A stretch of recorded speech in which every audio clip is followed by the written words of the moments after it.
Perfect. Okay. Let's see if I can. Okay. Well, that's right. We can leave the live stream on, even though there's not anything happening in the meeting yet. Yep.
Tim, did David Grubbs change his mind about giving you the rights to play his music, or have you still not figured out the sound on your office computer? Yeah, sadly, the responsibility is entirely mine.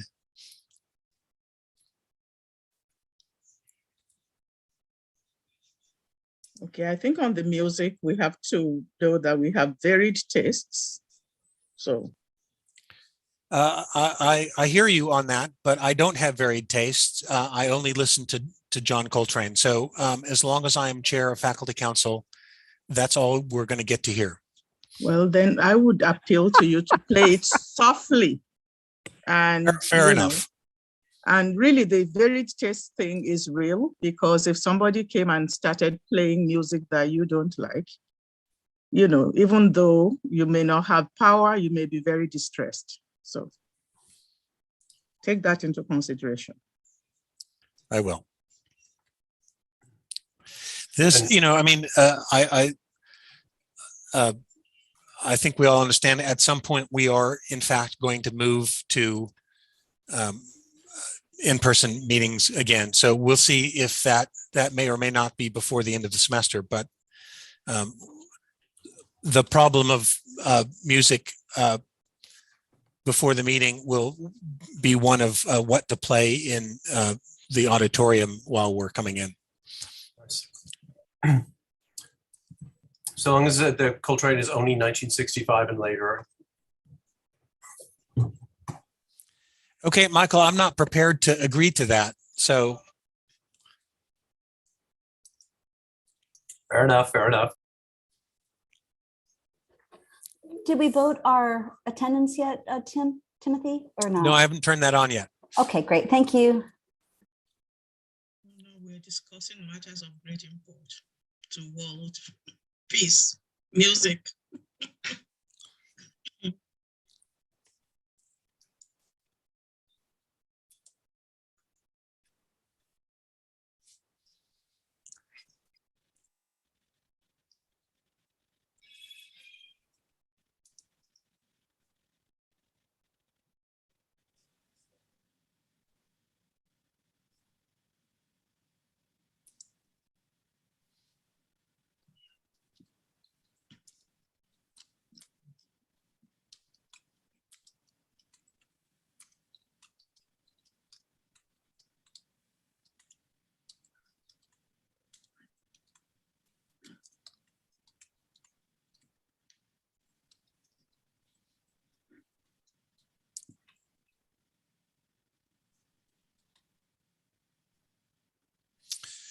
We'll start the meeting at 3:30 promptly. So you have a few more minutes before we begin. You'll notice that we're live streaming. The live stream is turned on, but the recording is paused. I'll turn that on before we begin the formal meeting, and I'll turn on the attendance poll right as we begin.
A new wonderful thing about post-COVID is that your kids bring kids home again. That's fun. Have humans in the house again.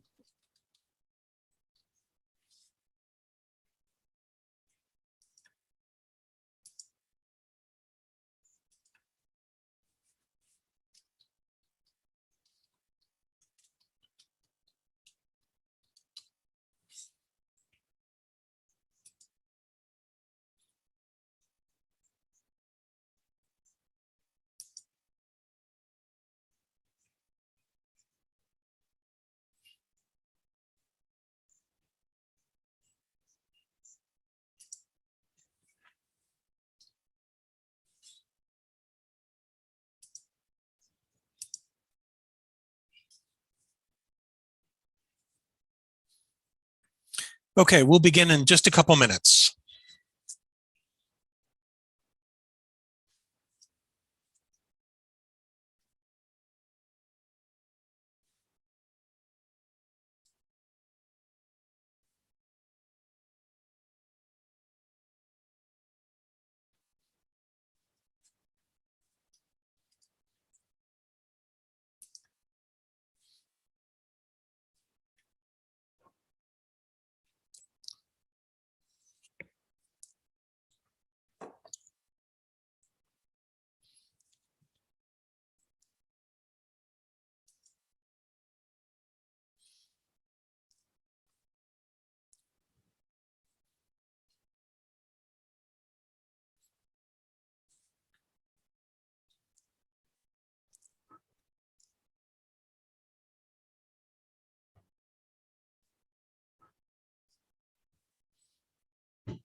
Can you hear me, Tim?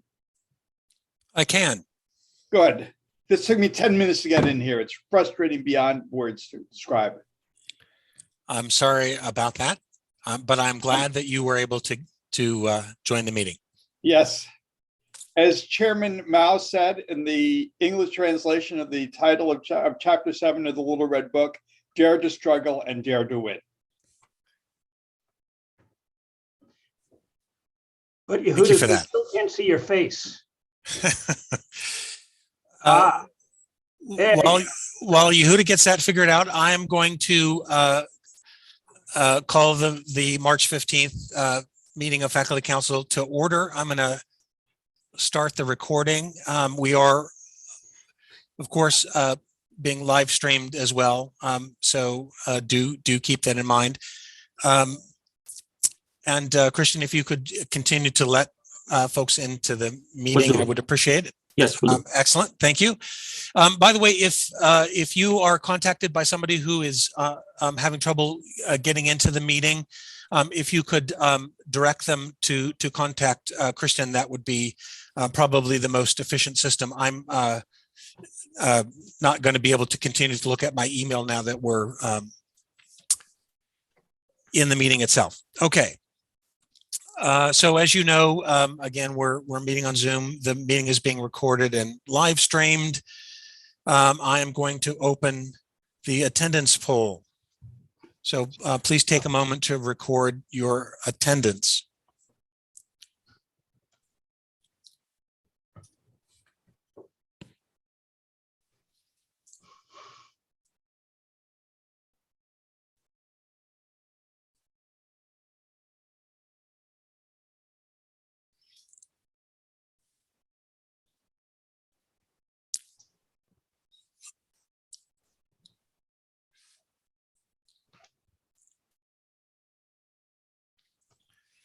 I did send the link to the poll, or I'm going to launch the poll. If you're not seeing it, if you want to drop a note in the chat that you're here, we'll have the attendance reflect that. I'm going to wait one more minute on the attendance and then we'll move on.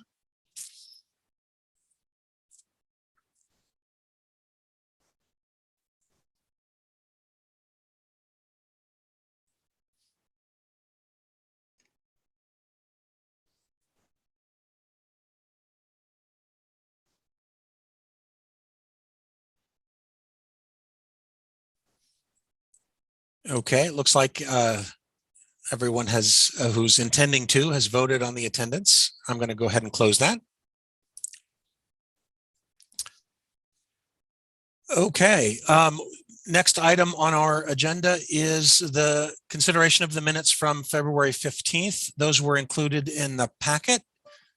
Are there any questions or comments? If you would like, I can share that on my screen, but I don't think that's necessary.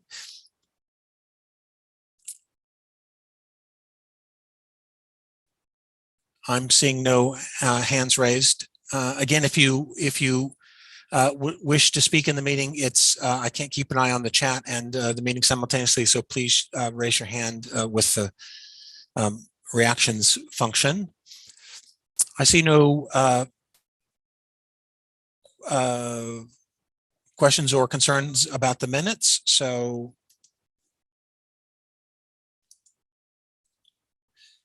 I see now that I actually forgot to include a poll on adoption of the minutes. So give me a second on that. Talk amongst yourselves while I create a poll real quick.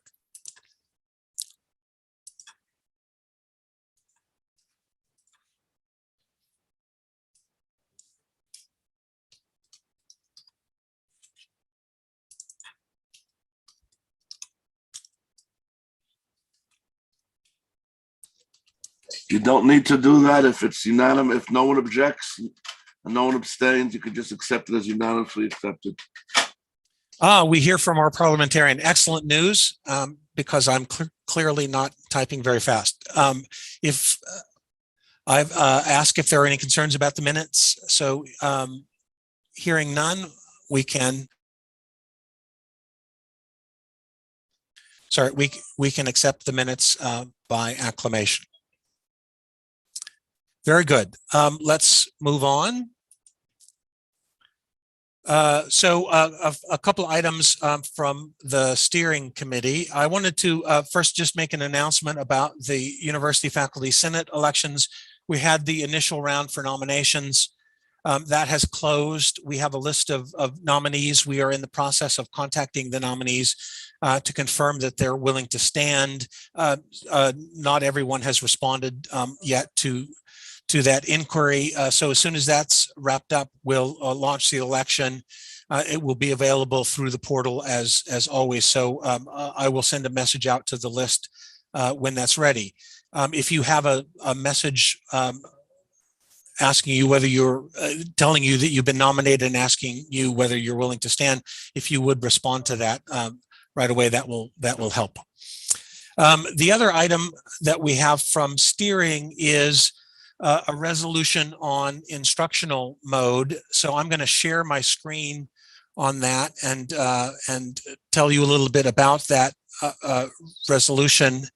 It also refers to a University Faculty Senate Faculty Governance Leaders resolution. I won't share both of those simultaneously, but the resolution steering is presenting does refer to that, and it was included in the packet.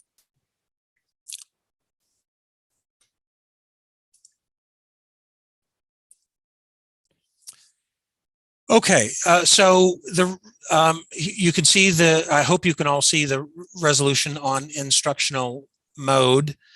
Let me give you a little bit of context. The faculty governance leaders were discussing this. It was brought to the University Faculty Senate meeting recently. It has to do initially with the university's decision to set instructional mode targets for this semester. At various campuses, word was sort of circulating that it didn't appear that the university administration was planning to do that in the future, but we felt that there was an important governance issue that was raised by CUNY's decision to do that, and we decided that it was important that that we express our view that instructional mode is part of faculty responsibilities, and to ask the university administration not to continue to make decisions with respect to instructional mode without appropriate consultation. So that's what the resolution is about. We passed a resolution earlier in the academic year asking the college administration to respect faculty governance on this particular point. The whereases again refer to the governance documents that stipulate that curriculum is a responsibility of the faculty, that scheduling is a responsibility of department chairs and program directors, and that we consider instructional mode to be an aspect of both curriculum and scheduling. And that becomes the basis for the actions that we're requesting. So let me just share with you the resolved. We are asking Faculty Council to endorse the University Faculty Senate Faculty Governance Leaders resolution, which elaborated our view of the governance in more detail. We're asking that the college administration, Brooklyn College administration, refrain from implementing decisions about instructional mode without consultation. And finally, we're asking our college administration to convey to the university administration our strongly held view that instructional mode is a part of our responsibility as faculty. So that's what we're asking the college administration to do if we adopt this resolution. So I'm gonna, if you don't mind, I'm gonna stop the screen share to make it easier to see one another, and then open the floor for discussion. Again, please use the raise hand function if you wish to speak on this. Yehuda, you're muted, sir. Yehuda, you're muted. I will Thank you, vote sir. for this, and I support this resolution. However, I just want to say that we discussed this issue at our department, and the sense of the economics faculty is that the presumption should be that all classes will be in person unless there's a particular reason why not. But that, again, is a faculty decision. It is not an administrative decision. Again, Yes. How do we envision the administration will communicate the intent of the resolution? What is the sense of the preference? Will it be in writing? Will it be at a president's meeting with the chancellor? How will this information be conveyed, and how will we know that the administration in fact did it? the resolution itself is silent as to the mechanism. We can ask if Michelle wants to respond to that now. That would be fine. But I can assure you that steering will raise the issue again in our regular meetings with the administration to confirm that the resolution was acted on. Often what I do, Ken, is just take the resolution and forward it to the chancellor's office with an indication that these are strongly held beliefs. I imagine that that's what I would do again this time.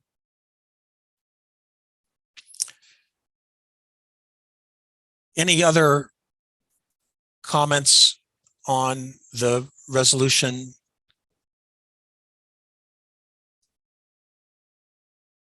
Yehuda, I see your hand is still up. I just want to check to see if maybe you had another comment.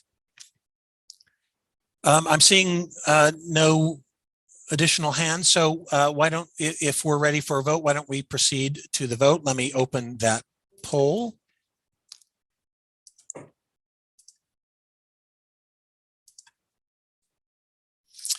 And here again, I would ask only the members of Faculty Council vote on this issue, on the resolution, please.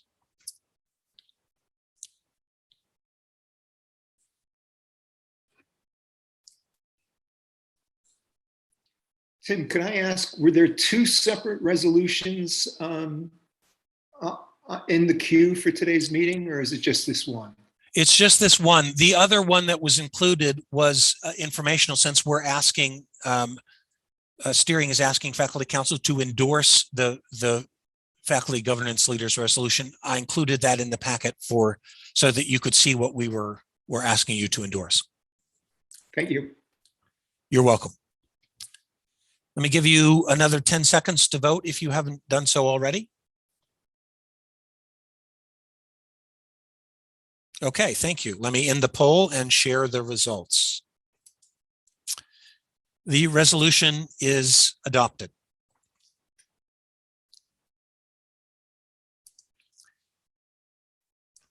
Okay, returning to our agenda, we are ready to move on to communications from the administration. President Anderson. Hi, everyone. It's nice to see you all and glad to be here. I made an extensive stated meeting of the faculty earlier or fairly recently, so I'm going to assume all that information as background to our discussion and conversation today.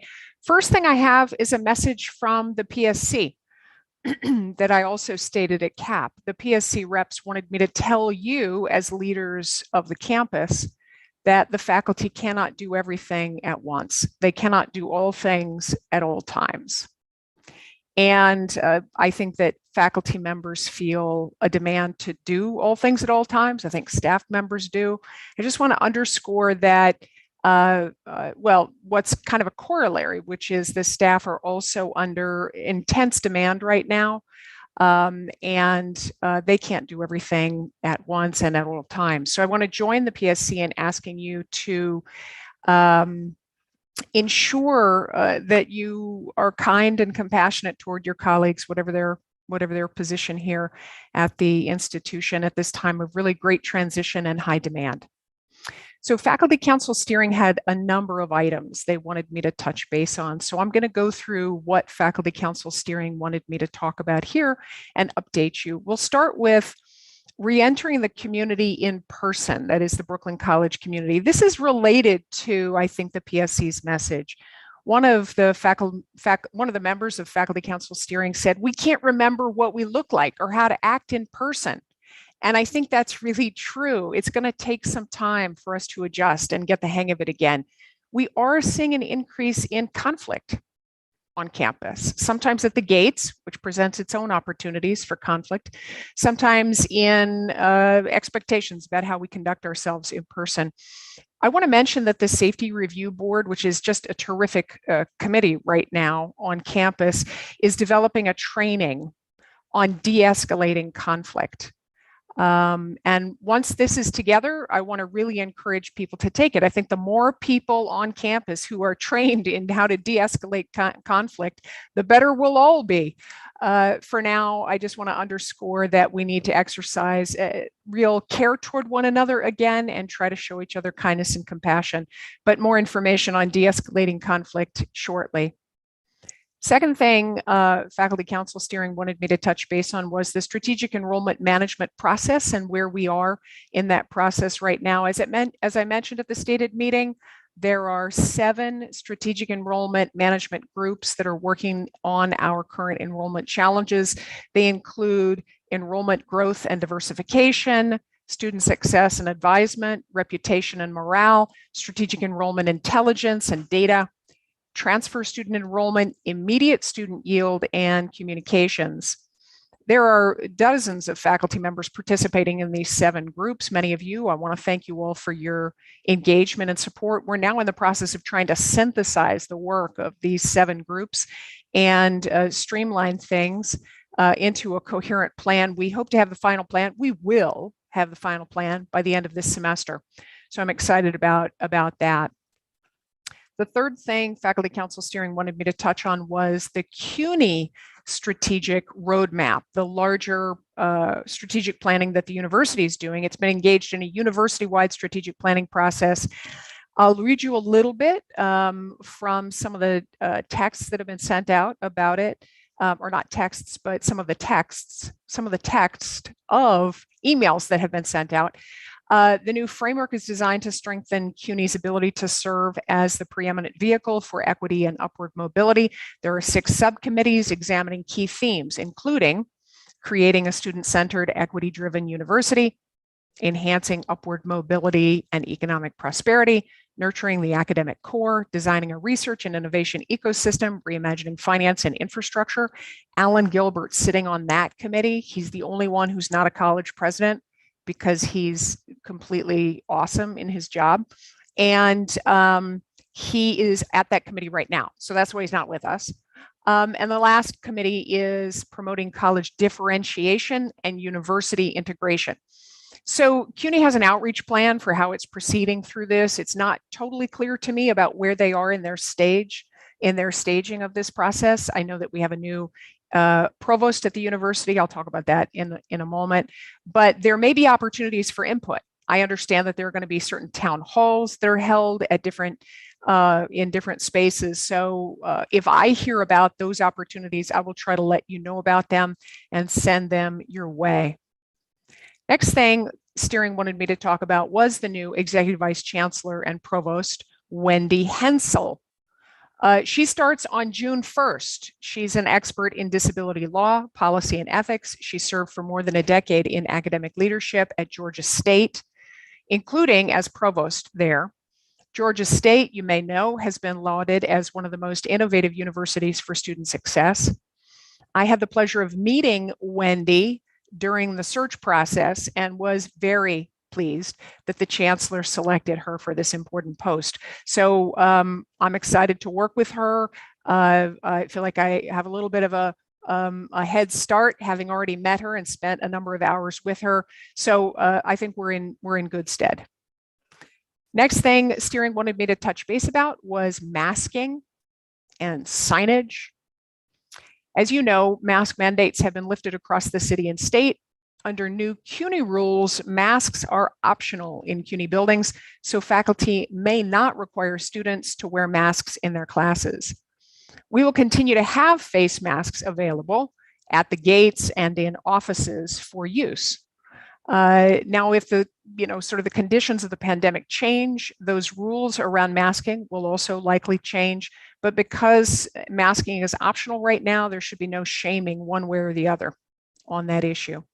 Communications is working to refresh all of our COVID signage. The old masking signs will be removed by this Friday.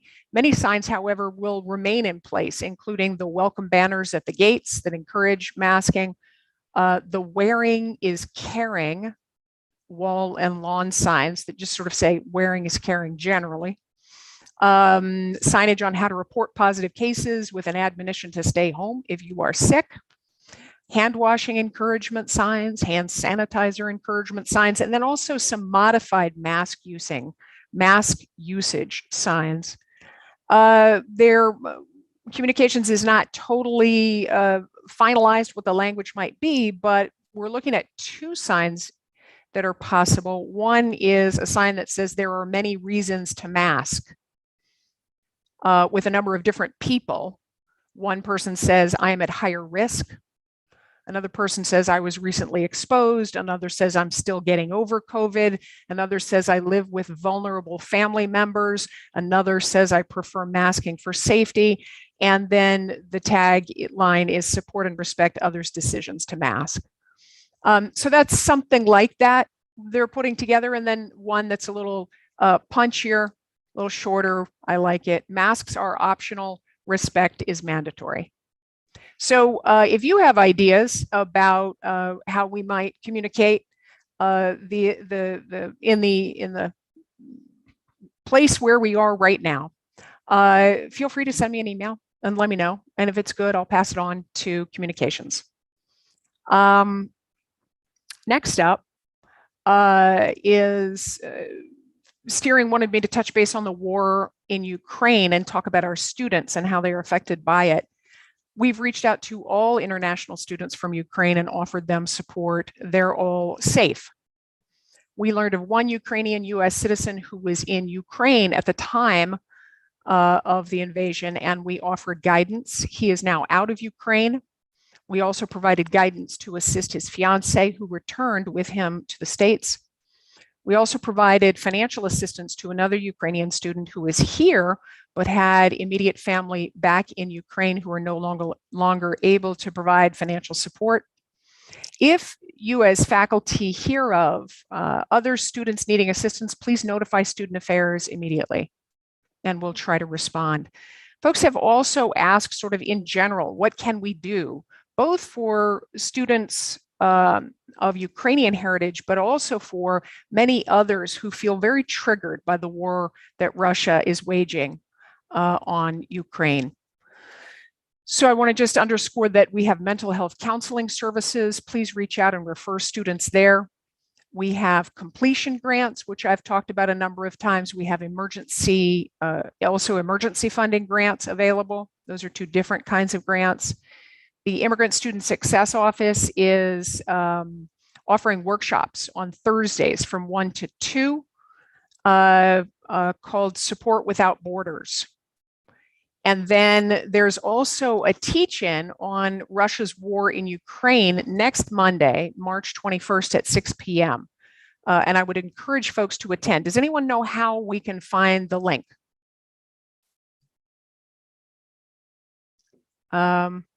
Maybe there's a link in the chat. Does anyone know how to sign up for this thing? Is it in the chat? Okay, someone can put it in the chat. Great. Next up, Steering wanted me to touch base about concerns, a number of different concerns about racial equality. And first up is hate crimes, particularly against Asian American women, that are happening right now in New York City. There's a concern about a rise in hate crimes against Asian Americans generally, but especially Asian American women over the past 2 years, including a number of heinous crimes recently here in New York City, one a couple weeks ago and one more recently. Because of this rise in hate crimes, some people do not feel safe on public transportation anymore. And as a result, some folks are now carpooling to campus or developing a buddy system to ride from campus to and from campus on public transportation. I do want to note that the college offers a safety escort service. Escorts are provided by public safety personnel to campus parking lots, to our own parking lots from your office or from anywhere on the campus. They are also offered, that is, escorts to public transportation, whether it's buses or the subway. And this service is available for students, faculty, or staff. Requests should be made at least 20 minutes before you need the escort, and you can call extension 5511. Additionally, we're working with the Women's Center to host a self-defense class, especially to address safety concerns. We're hoping that it would be run by Malika, a women of color-led nonprofit that regularly runs self-defense trainings. They have good videos on self-defense already up on their website, so check them out. I think it's really important to be able to make that offering right now, especially. Next, Steering wanted me to touch base on cluster hiring, the possibility of cluster hiring in the future. Depending on our budget, we are hoping to be able to make a number of new hires in the coming cycle, new faculty hires, and to engage in cluster hiring across disciplines. We are pleased with the progress we've made to enhance the diversity of the hiring pools we have been able to consider in hiring faculty members to address what the legal literature calls underutilization in different departments. I just want to note, in the coming cycle, before any department can move forward with an authorized faculty hiring process, that department must have an approved affirmative action plan that identifies the current areas of underutilization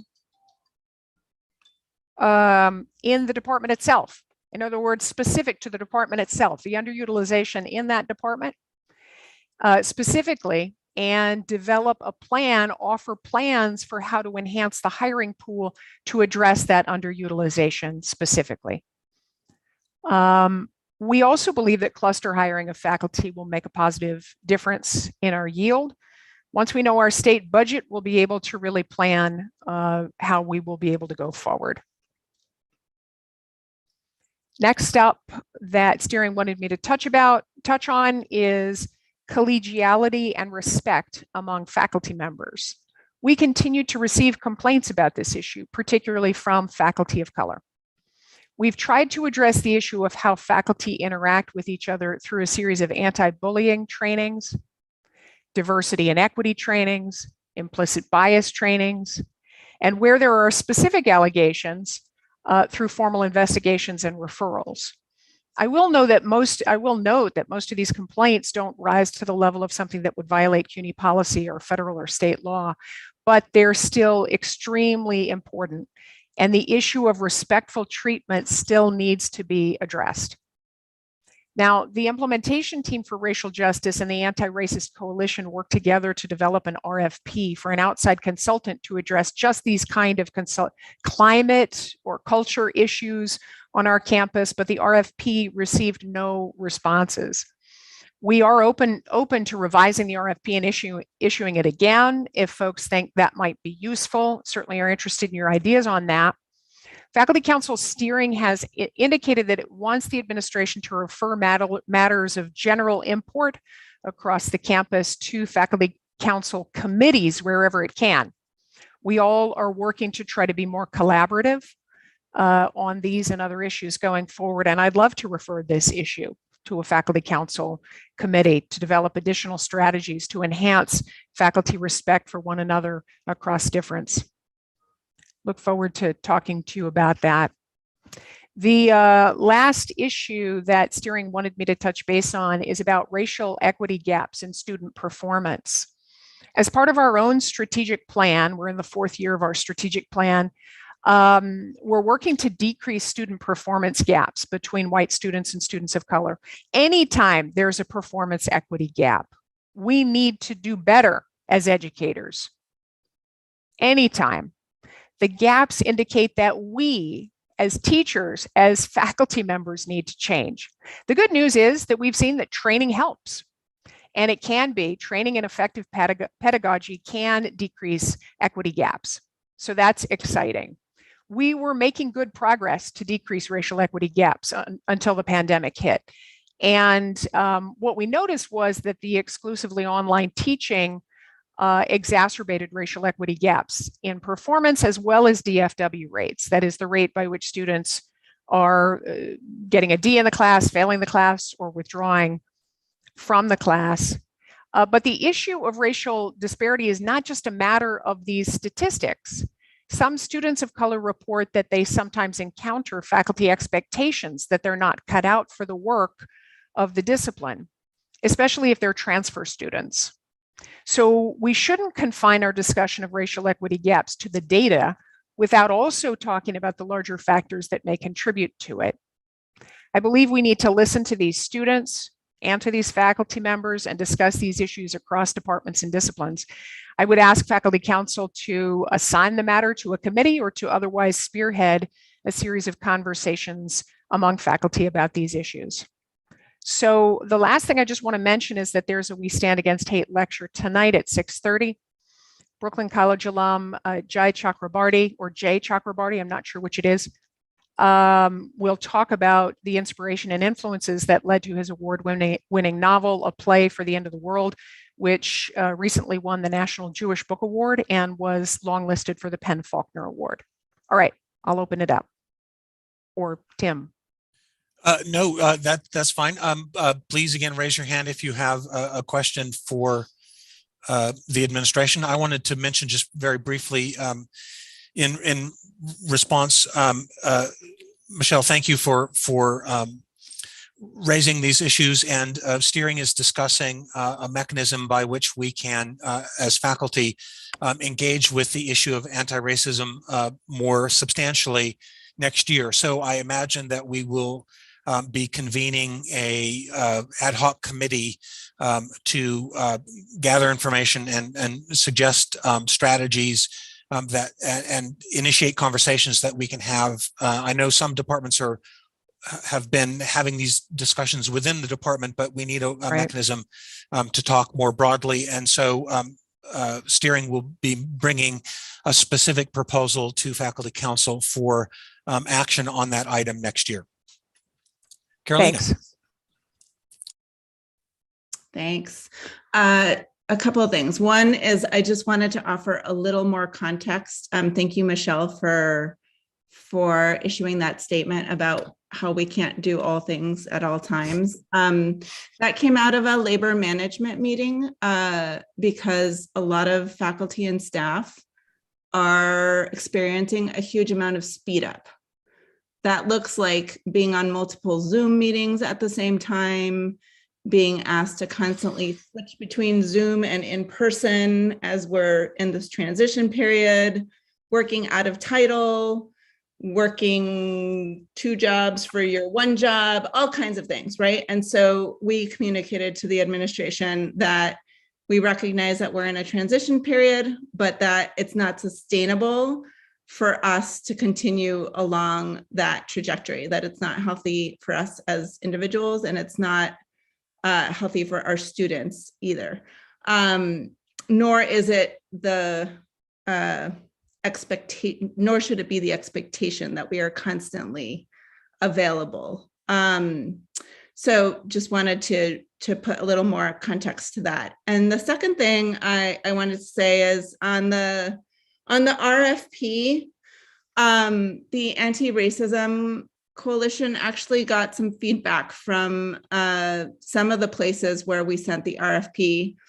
And part of the reason why there wasn't a robust response was because the groups were particularly concerned about the language around quote unquote perceived racism in the RFP, and that communicated that the college was not seriously committed to an anti-racism project. And so maybe we can work on clarifying that language so that there isn't any confusion about the college's commitment to this project. Thanks. Yeah, the resolution was drafted entirely by a committee of the implementation team and ARC. So I think that team should get together with that feedback. We certainly got feedback that it was too broad and vague. Maybe we want to kind of narrow it down. Maybe we want to change some of the language you've suggested, but we should probably get together and do that as a team. Thank you. Ellen? My concerns are much more local. After this conversation, I feel a little bit peculiar about raising them, but it's important to departments. The first is that the Wi-Fi at the college for people who are teaching on campus and want to attend Zoom meetings, as happened today with our department meeting, was so bad that people were not able to get on to the department meeting. I don't know what can be done about that, but there really needs to be some attention to Wi-Fi in people's offices. And the second is that Ellen, just before you yeah. go on to the next one, were Yeah. these folks working from their offices, and in which building? Yes. Were they mostly in Boylan, or were they in all over? Boylan, Okay. in Boylan. Yep. I don't know about anyone else. That's really helpful. Alan has tried to work very carefully to enhance Wi-Fi across the campus, but wherever you are experiencing Wi-Fi difficulties, if you can report it to that would be great. But I will look into this particular issue in Boylan, Ellen. Thank you. And the second is that, as with past administrations, there were, in past administrations, there was transparency about the sublines that were given out. I have learned only by a particular word of mouth that people have gotten sublines. I was not notified. I did not learn anything from my dean. I questioned, and there was no response. And I think it is a matter of collegiality to let departments know which ones did get sublines. Yeah, I think that's a it's a, excuse me, it's absolutely a valid request, and I will ask the provost to do that. I don't think there was any attempt to not share that information. I know the provost was trying to get that done, turn that around on a dime so that we could try to give the chairs information about it, but it sounds like she overlooked sending it to all the chairs and program directors. I will ensure that she does that. Thank you. Funke. Yes, thank you very much. About being able to get online, my computer in my office has no camera and no internet, Zoom capability. And I think in my department, majority of us are in that situation, if not all of us. So it just, I think, and some of us have computers that are 10 years old. When are these computers going to be upgraded so that we are able to do the things that we need to do, like this meeting, and, teach hybrid and all that.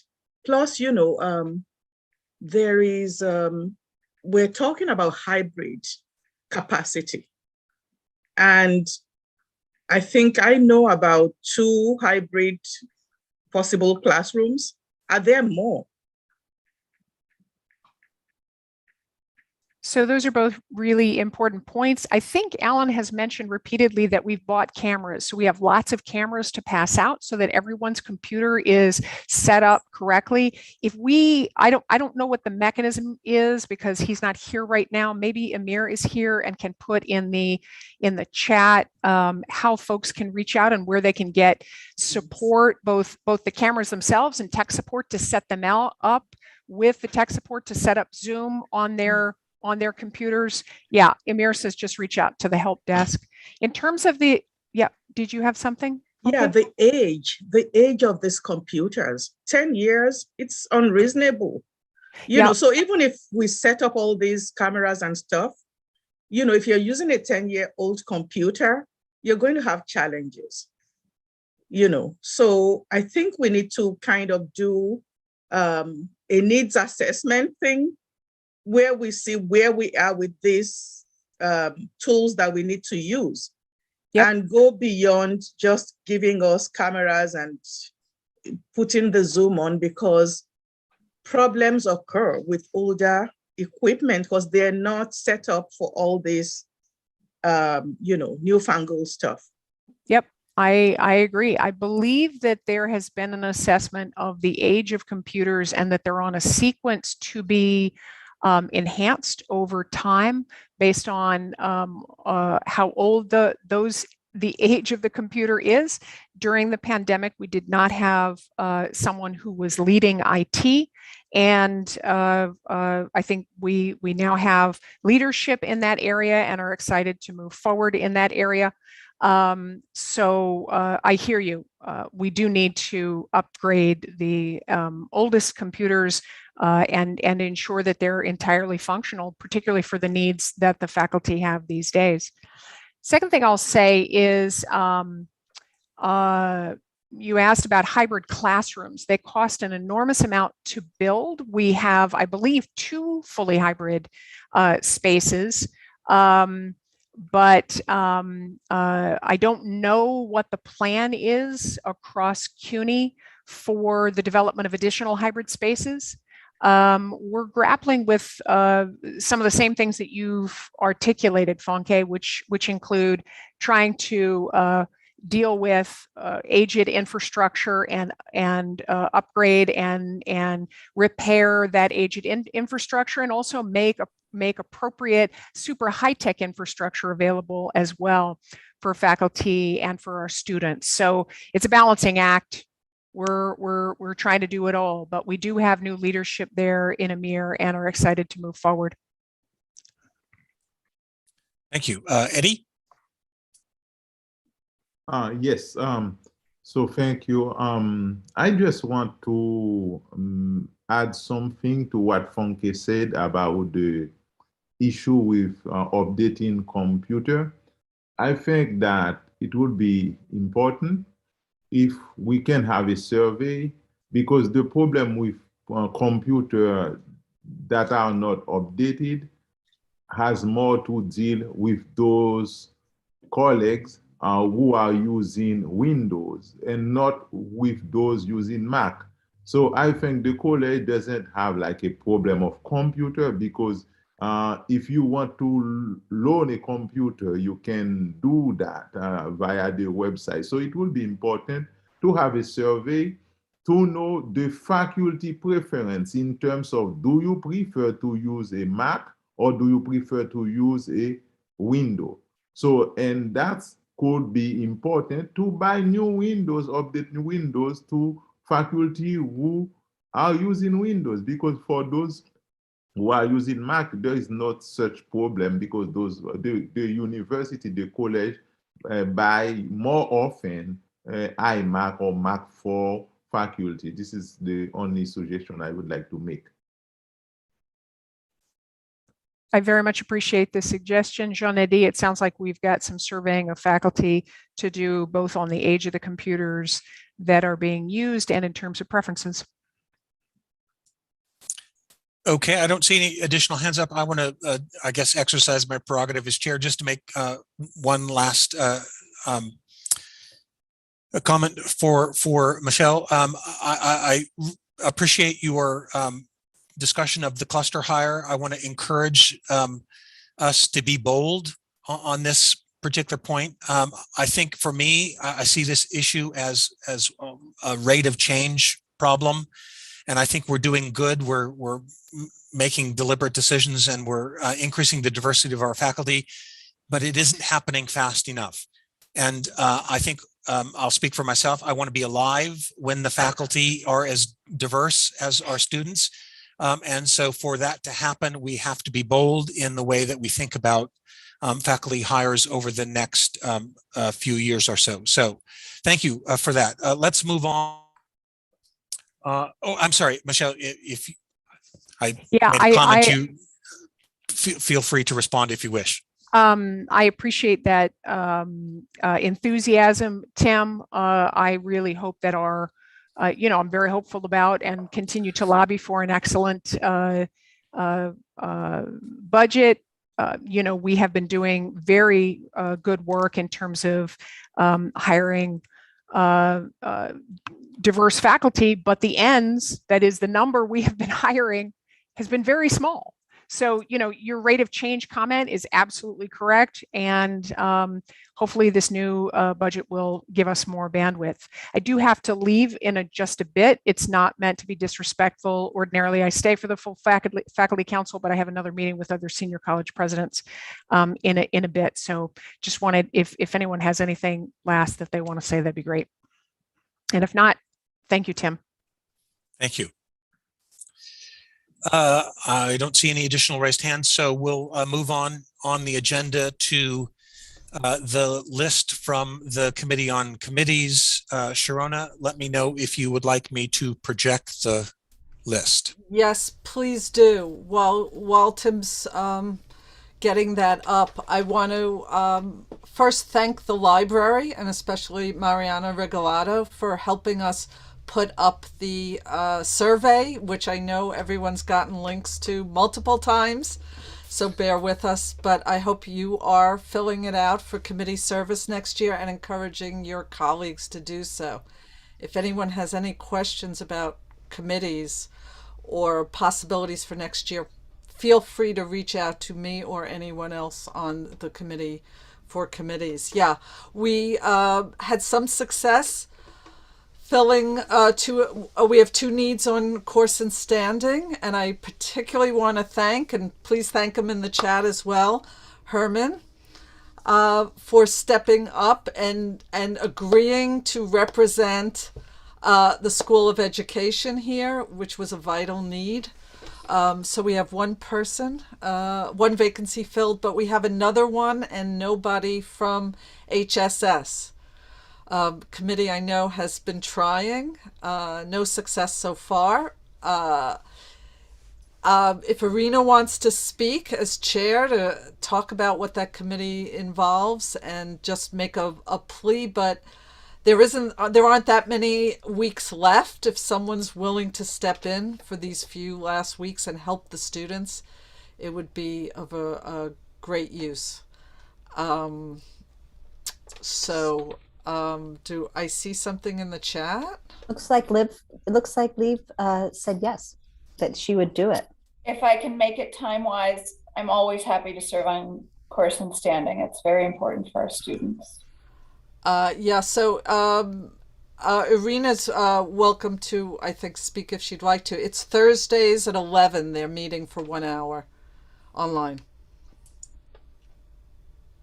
If that works for you, Liv.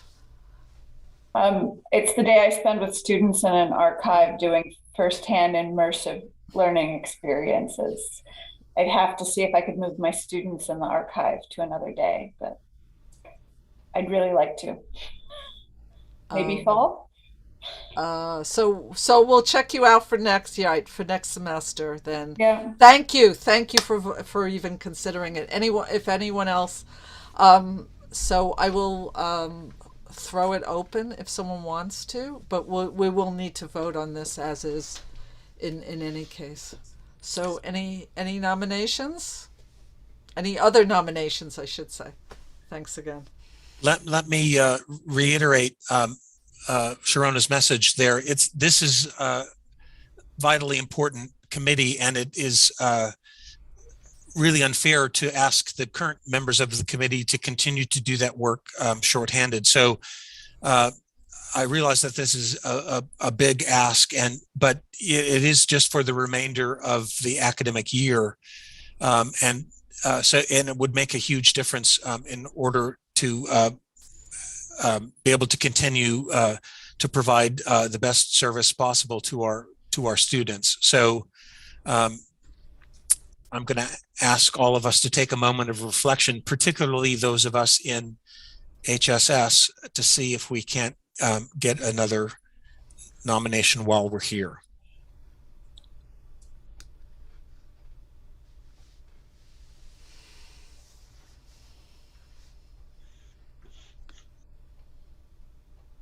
Hey, can I say something? Yes, please. Hey, listen, it is a lot of work. We're trying to do an hour a week. So, we're trying to streamline the process a little bit further. We're hoping that Web Central gets better. It's a very interesting community. So everybody, you learn a lot about the intricacies of grading, and you really, really, really make a difference in a student's life. It really, you work with the administration, you work with financial aid. It's something I really have to say, I regret not having done this early in my career. Oh, James. I was, yes, and James has James, served on that from business. committee. We need somebody from humanity. No, I know. I was going to say, it would be wonderful to have you back. No, I was going to jump in for Irene and say Irene has been phenomenal. She's a phenomenal person to work with. She's compassionate. She's caring. She's dedicated. She's determined. Irene, yes, you are. And she's fair. Oh, thank you. All behind it's the scenes. Fun. We have a lot of fun in the community. She'd be great to work with. We have a volunteer. We have someone in the chat, Mariana Regalado, from which is HSS. Said she's yes, Mariana. I want to make sure. Thank you. Yes, I did not sign up under duress. I'm willing. Thank you. So we'll add Mariana to the list for course and standing. Sharona, I believe that's the only vacancy. Is that correct? That okay, is it. So let's proceed to a vote on the list as amended.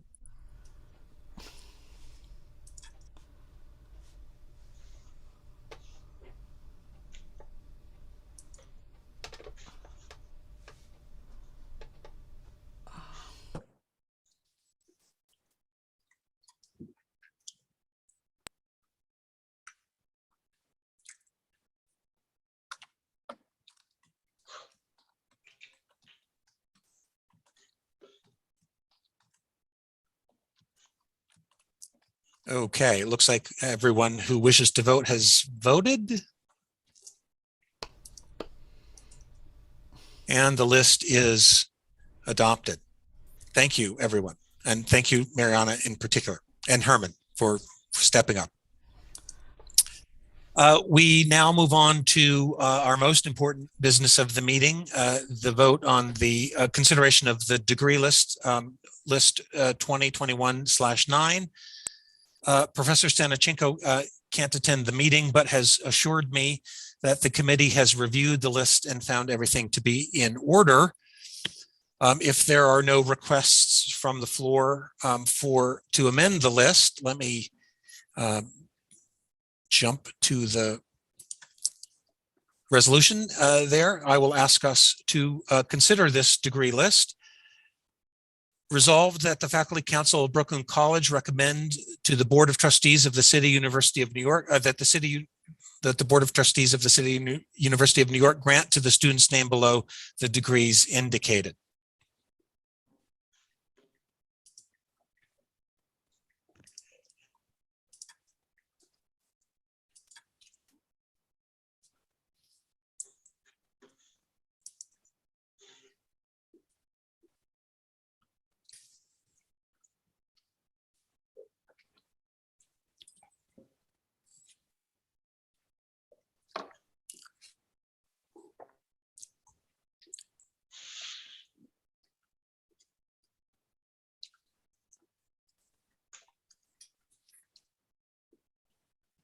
Okay, thank you.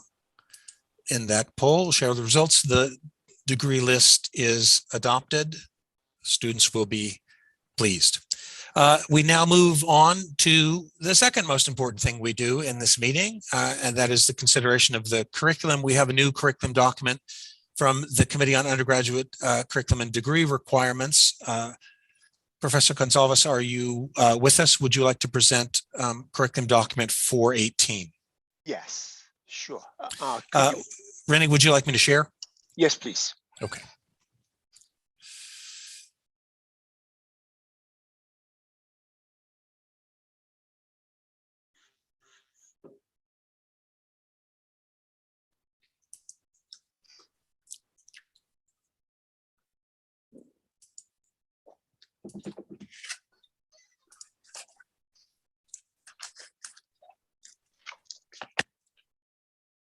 Yes, thank you, Tim. So this is a relatively short document.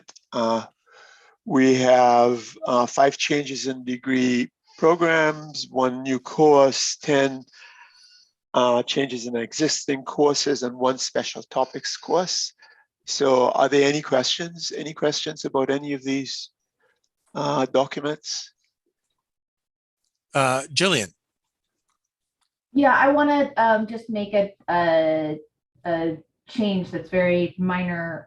It's been pointed out to me that in the change to degree programs for the minor for museum studies or anthropology, art, and history, Pearls has 2 classes that are listed, and one of them is incorrectly listed. So instead of Pearls 3105, it should be Pearls 2105. Is that possible to just make that? That's just a 3105 should be 2105. That's Puerto Rican studies, right? Yes, exactly. Yeah, we'll consider that a technical. That's just it was an incorrect number, so we'll just consider that a technical correction. Okay, Great. so Jillian, if you could send me by email that little change, I'll make sure that it's in there. Absolutely. I'll do that now. Thank you very much. Lauren. Thanks. And Jillian, if you could copy me and Malka Simon, because we have to make concurrent changes in the history and art documents. Thank you. Thank you, guys. Any other questions about the document?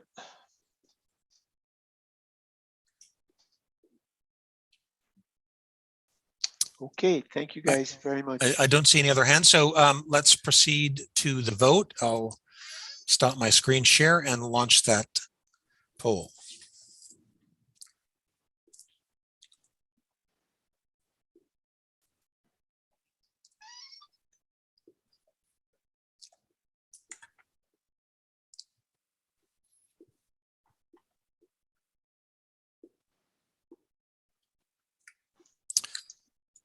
Okay. Curriculum 418, curriculum document 418 is adopted. Terrific. Thank you. Thank you, everyone. We have no report from the graduate curriculum committee. I see a couple of hands raised, so I don't know if those are, I assume they're comments related to curriculum. So, Stephen. So this is just a technical question. If we have a special topics course already on the books and we just want to propose something for this fall, is it too late to do that, or what is the same time limit apply for that as for a new course? We just weren't sure. Do you want me to answer that, Tim, or do you? I'm sorry, was it a grad special topics or undergrad? Undergrad. Yeah, no, the special topics course, if you have a special topics course on the books, it doesn't require board action. So you can send that to the committee can consider it at any time. Once the committee approves it, they can communicate that approval to the registrar and it can be scheduled. Rennie, is your committee still considering special topics for this year, for the fall schedule? Rennie, you're muted.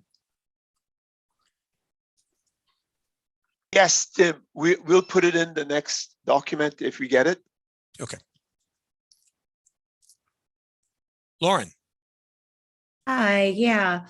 So I wanted to ask a larger question about the grad curriculum stuff based on something that George had written to me on email and that I think pertains to lots of folks.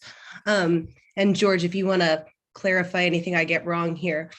So I had written to George about a grad course that history had submitted, and George wrote back and said that there's this blanket policy from the provost and the registrar's office because new systems are going into effect to hold curriculum until September. And, you know, history didn't know about that. I imagine many of you didn't know about that. Our curriculum committee is still working, and we just wanted clarification on whether that's true. And there are a whole bunch of cascading issues that then come out of that. Among them, that the dean of HSS has a decolonization grant. Faculty who've gotten that grant need their curriculum to be approved by faculty council. If it can't be approved by faculty council, then they don't get their money, et cetera. So just wanted some clarity from George and maybe the provost or whoever. Okay. Yeah, it's a fact that was requested from the provost and the registrar's office, and it seemed reasonable because the bulletin for 2022 was closed after the last faculty council meeting.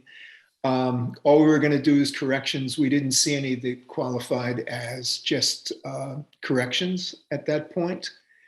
So I put an announcement up on the Blackboard site, which should have gone to everyone who submitted anything since, well, really the last few years. So that particular announcement said that this would be the policy. Having said that, we can include corrections and things that need to be considered for 2022 in the April document. So we'd be glad to do that.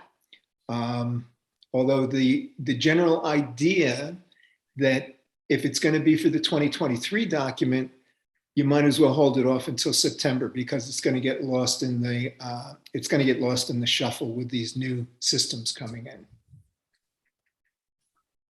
So I guess I have two follow-up questions. One is about grad special topics, and the other is why does this issue not apply to undergrad curriculum then? We just don't want to lose any curriculum and make Rennie's committee do a lot of work if they don't have to and all kinds of things. Also, FYI, we don't ever get any of the Blackboard announcements. Often all of our curriculum directors never get them, and I don't know why that is. But so it might be great to send that email through Kathy also. Yeah, they should have also gotten a direct message from me on the basis of their submission on Blackboard, but I'll look into that. What was the first question that you had of the two?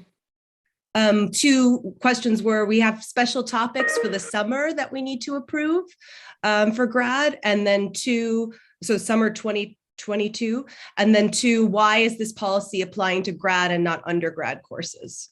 Okay, for the special topics, you can just email that to me at any time and we'll have a swift committee action on it and you'll be able to offer it in the fall. And I don't know why the policy didn't filter down to undergraduate.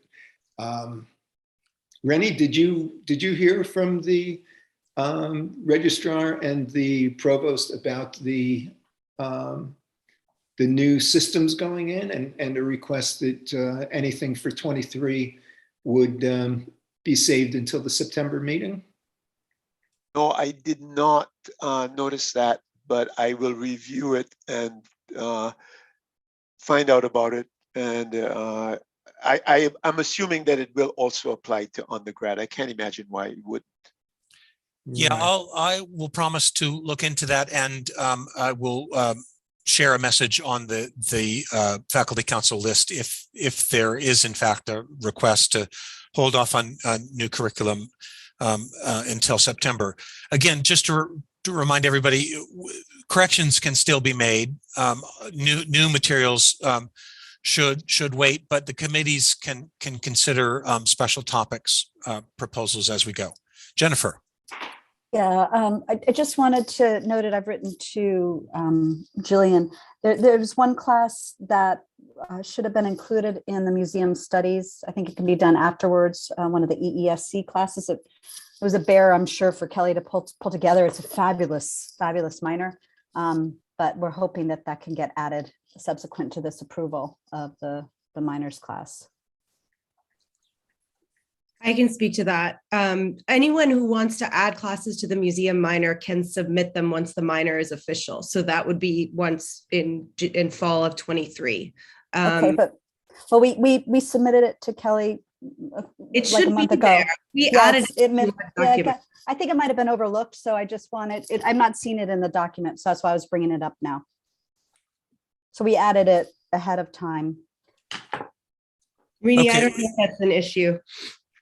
Yeah, I think we won't be able to resolve that right here. So we can look into it, and if it was overlooked, and we can consider that. Otherwise, I think we'll again just have to. It's often the case that new programs get amended. So but we'll figure out what happened and what the available courses of action are. Pat. Hi, it was overlooked. It should have been included in an updated version of it. So can I just send that to Rennie? Send it to me, Lauren Mancia. Okay. Thank you. Appreciate it. Okay. We'll look into it. If it's a correction, we'll be able to handle that. Ellen. Now that we don't have to turn curriculum documents into Central, is it possible to extend the time that we can submit them to the curriculum committees past December and have them still appear in the bulletin for the next year? I believe that is a question that we need to direct to the provost. I'm not sure if Anne is still here. So if not, we will, steering will record the question and ask the administration to respond the next time we meet. Thank you. Okay. That is the end of the stated agenda. I'm not aware of any old business. Is there any new business?